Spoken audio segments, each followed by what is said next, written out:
যে আমরা যদি কোনো বিষয় না জানি সেই ক্ষেত্রে আমরা উপজেলা কৃষি অফিসে গিয়ে আলোচনা করব, আমাদের যে সম্মানিত স্যাররা আছেন স্যারদের সঙ্গে গিয়ে কথা বলবো এবং স্যারদেরকে পুরো বিষয়টা বুঝিয়ে বলবো।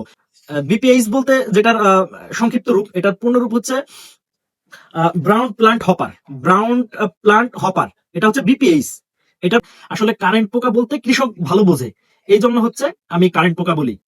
এগুলা অ্যামাস্টেন এক কাকা উনি উঠাই আনছে। তো এখানে আমি একটু দেখাই দিই একটা গাছি, এই যে গাছের যে পাতা আছে এই পাতার এই ফাঁকার মধ্যে হচ্ছে এগুলা জন্ম নেয় এবং এই রসগুলা চুষে এই গাছগুলাকে অতি দ্রুত নষ্ট করে দেয়। আসসালামু আলাইকুম রহমতুল্লাহ। একটা গুরুত্বপূর্ণ কথা বলি। কথাটা হচ্ছে যে গতকালকে আমি একটা কারেন্ট পোকার একটা ভিডিও আপলোড দিই, তখন ওই ভিডিওতে অনেক ভাই মেসেজ করছেন যে ভাই মিরাভিস ডুও, এরপর হচ্ছে সলেমন বিষ আর এই পাইমেট্রোজিন অ্যান্টাকল আর হচ্ছে ম্যানকোজেব এইগুলা ব্যবহার করা যাবে কিনা।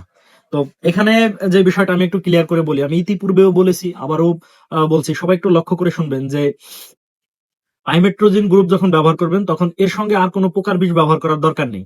যদি হ্যাঁ এখানে যেই ব্যাপারটা আসে, যদি সেনা সটকা দেখা দেয় মানে লেদা পোকা, যেটা এই লেদা পোকা দেখা দেয়, তাহলে এই জাতীয় অ্যামামেকটিন বেনজোয়েট বা যেটা অ্যামামেকটিন বেনজোয়েট প্লাস থায়ামেথক্সোম, এই যে কম্বিনেশন গ্রুপ আছে, এই ধরনের গ্রুপ আপনি ব্যবহার করতে পারেন, তাহলে এই সেনা সটকা প্লাস লেদা পোকা চলে যাবে। বাকি থিপসের জন্য হচ্ছে যে কোনো একটা প্রোডাক্টই যথেষ্ট। এখানে যদি পাইমেট্রোজিন নিটেন পাইরাম ব্যবহার করেন, এখানে সলেমন বিষের কোনো দরকার নেই, এটা একটা বাড়তি খরচ, এত কিছু দরকার নেই। আপনি যদি কোনো ছত্রাকনাশকের সাথে ব্যবহার করতে চান তাহলে ছত্রাকনাশক ব্যবহার করবেন, সেটা মিরাভিস ডুও হতে পারে, লোনা হতে পারে, বা আরো অন্যান্য যত রোবরাল হইতে পারে, হ্যামস্টার টপ, কুইল প্লাস, ডোভার, এক্সোবিন, যেটা বলেন। তো এই ধরনের ছত্রাকনাশকের সঙ্গে যে কোনো একটা ছত্রাকনাশক ব্যবহার করবেন। এর সাথে ম্যানকোজেব যদি ব্যবহার করেন তাহলে অ্যান্ট্রাকলের দরকার নেই, বাকি অ্যান্ট্রাকল ব্যবহার করলে ম্যানকোজেবের দরকার নেই। আর হচ্ছে পোকার বিষ যেটা পাইমেট্রোজিন আছে এইটা ব্যবহার করবেন। হ্যাঁ, যদি কোনো গাছের গ্রোথ কম থাকে তাহলে সেই ক্ষেত্রে এটা একটা তো ক্ষতর জন্য তো আমরা এই ছত্রাকনাশকটা ব্যবহার করি, এই ক্ষতটা যখন কমে যাবে তখন আমরা 2 থেকে 3 দিন বা 3 দিন থেকে 5 দিন পর আমরা জিঙ্ক প্লাস পিজিআর এইগুলা এই জাতীয় প্রোডাক্ট আমরা তখন ব্যবহার করতে পারি। তো গতকালকে যে ভিডিওটা আপলোড করি এখানে আমি বলেছিলাম থিপস, মানে থিপস পোকা বললে অবশ্য আমাদের যারা কৃষক ভাইরা আছে ওনারা বোঝেন না, যার কারণে আমি কারেন্ট পোকা বলি। তো থিপসের সাথে হচ্ছে কারেন্ট পোকাকে মিলিয়ে অনেকেই প্রশ্ন করছেন যে এটা তো একটা ভুল তথ্য। হ্যাঁ, এটা একটা ভুল তথ্য, তবে আমি এটা আসলে এইভাবে মিন করে নেই, যেহেতু এটা হচ্ছে বিপিএইচ, এই বিপিএইচ দ্বারা হচ্ছে কারেন্ট পোকাকে বোঝানো হয়। শুধু আমি ওইখানে যদি বিপিএইচটাকে একটু উল্লেখ করে দেই তাহলে কিন্তু হয়ে গেছিল। বাকি ওইটুকু না বলাতে অনেক ভাই হচ্ছে এটা আমাকে প্রশ্ন করছেন যে এটা একটা ভুল তথ্য হয়েছে। আসলে কারেন্ট পোকা বলতে কৃষক ভালো বোঝে, এই জন্য হচ্ছে আমি কারেন্ট পোকা বলি। তো এই যেটা নিয়ে কথা বলতেছিলাম যে থিপসের জন্য শুধু ইমিডাক্লোরাপিড যদি ব্যবহার করেন তাহলে হচ্ছে হয়ে যাচ্ছে। শুধু ইমিডাক্লোরাপিড এটা থিপসের জন্য ভালো কাজ করে। এরপরে যেটা লুফে নিউরন আছে, এই লুফে নিউরনটা কিন্তু ভালো কাজ করে। দেখেন আমার হাতে একটা প্রোডাক্ট আছে, নাম হচ্ছে ডেনিমফিট। এই ডেনিমফিটের মধ্যে আছে অ্যামামেকটিন বেনজোয়েট প্লাস লুফে নিউরন। এখানে দুইটা গ্রুপ দেওয়া আছে, দুইটা গ্রুপ দুই ধরনের কাজ করে। একটা হচ্ছে যে কামড়ে খাওয়া পোকা আছে, এই কামড়ে খাওয়া পোকা দমন হয়। তো কামড়ে খাওয়া পোকা বলতে লেদা পোকা, এটা চলে যাবে। পাশাপাশি থিপস যেটা আছে মানে একবারে শোষক পোকা, রস চুষে খায়, এটা চলে যাবে। তো যেই শোষক পোকাতে রস চুষে খায় এইটা একটা লং টাইম পাওয়া যায়, যে আস্তে আস্তে করে খায়।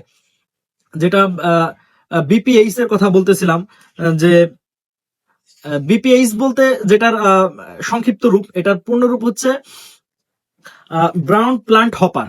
ব্রাউন প্লান্ট হপার এটা হচ্ছে বিপিএইচ। এটার পূর্ণরূপ হচ্ছে ব্রাউন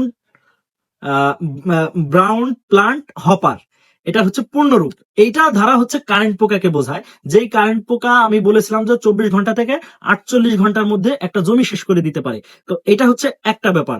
আর যদি থিপসের কথা ধরি আমরা, এটা মোটামুটি 72 থেকে দেখা যায় কি যে 100-120 ঘন্টা এমনটা টাইম নেয়। তো তো কারেন্ট পোকার ক্ষেত্রে আর এই যে যেটা থিপস শোষক পোকা, এটা অবশ্য দুই ধরনের পোকা, যেটা এখানে এজন্য আজকে একটু আলাদা করে আলোচনা করতে চেষ্টা করলাম, কারণ অনেক ভাই আছেন আমার সাথে যুক্ত যারা প্রত্যেকেই হচ্ছে অনেক শিক্ষিত পার্সন এবং হচ্ছে কৃষিবিদ। তো আমি যেহেতু কৃষিবিদ না, সেহেতু আমি সবসময় পরামর্শ দিব যে আমরা যদি কোনো বিষয় না জানি সেই ক্ষেত্রে আমরা উপজেলা কৃষি অফিসে গিয়ে আলোচনা করব। আমাদের যে সম্মানিত স্যাররা আছেন, স্যারদের সঙ্গে গিয়ে কথা বলবো এবং স্যারদেরকে পুরো বিষয়টা বুঝিয়ে বলবো। আর সব থেকে যেটা বেশি ভালো হবে, আপনি আপনার জমি থেকে একটা আক্রান্ত গাছ উঠাবেন, ওই গাছ নিয়ে স্যারদের সঙ্গে গিয়ে আলাপ করবেন। স্যাররা আপনাকে অনেক ভালো তথ্য দিবেন এবং আপনাকে সাহায্য সহযোগিতা করবেন। তো এইটা আমি সব সময় বলে থাকি। আর যেটা হচ্ছে যে জানে তার দ্বারস্থ হওয়া, এটা হচ্ছে একটা বিষয়। তো মোটামুটি আমি এই ধরনের ছোট ছোট তথ্য দিয়ে থাকি। যারা কৃষিবিদ আছেন ওনারা হয়তো বা মাঝে মধ্যে একটু গ্যাপ খুঁজে আমাকে বলতে চেষ্টা করেন যে এখানে ভুল হয়েছে। আমি হচ্ছে কৃষক মানুষ, আমি আমার কৃষির যে জায়গা আছে, কৃষকের যে জায়গা আছে, এখান থেকে অভিজ্ঞতার জায়গাটা শেয়ার করি। তো আমার ভিডিও যদি ভালো লাগে আপনি গ্রহণ করবেন, বাকি ভালো না লাগলে আপনি অ্যাভয়েড করবেন। এটা আমি সব সময় বলে রাখি। তো আর যেটা সব থেকে আমি বেশি করে এক্সপেক্ট করবো আপনাদের কাছে, আমি এটা আশা করতেই পারি যে আপনারা আমাকে পরামর্শ দিবেন। আমার ভুল ত্রুটিগুলো আমি ইনশাল্লাহ শুধরে নিব। তো পরিশেষে আজকে যে বিষয়টা নিয়ে আলাপ করতেছিলাম, খুবই ইম্পর্টেন্ট বিষয়। এটা হচ্ছে যে থিপস এবং হচ্ছে কারেন্ট পোকা, শোষক পোকা প্লাস কারেন্ট পোকা, যেটা কালো কালো। এটা সাধারণত কারেন্ট পোকাটা ধানের জমিতে বেশি দেখা যায়, তো ধানটাও আজকে উল্লেখ করে দিলাম। এটা হচ্ছে বিপিএইচ, ব্রাউন প্লান্ট হপার। এটা হচ্ছে কারেন্ট পোকার ক্ষেত্রে আসে, আর থিপসের ক্ষেত্রে আসে যেটা শোষক পোকা, এই ছোট ছোট সাদামাছি, যেটা সাদামাছির মতো হয়, এটা হচ্ছে শোষক পোকা।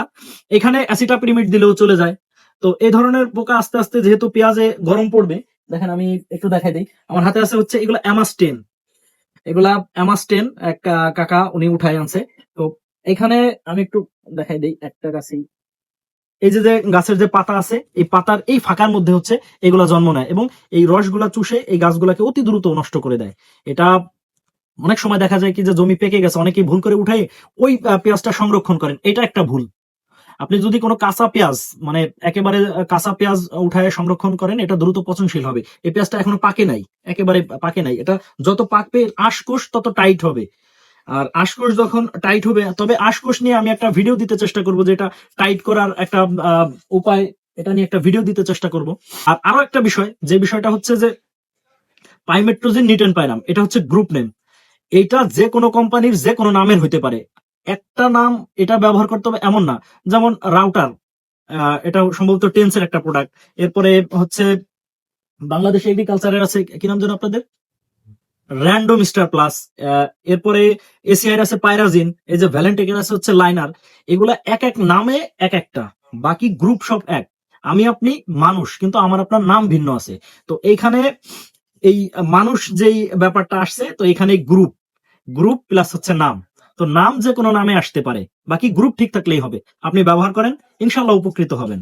আর অবশ্যই একটু পড়ন্ত বিকালে স্প্রে করতে চেষ্টা করবেন। আর যে এলাকাতে নিবেন, ওই এলাকার দোকানদার থেকে আপনি ডোজটা মেনটেন করে স্প্রে করবেন।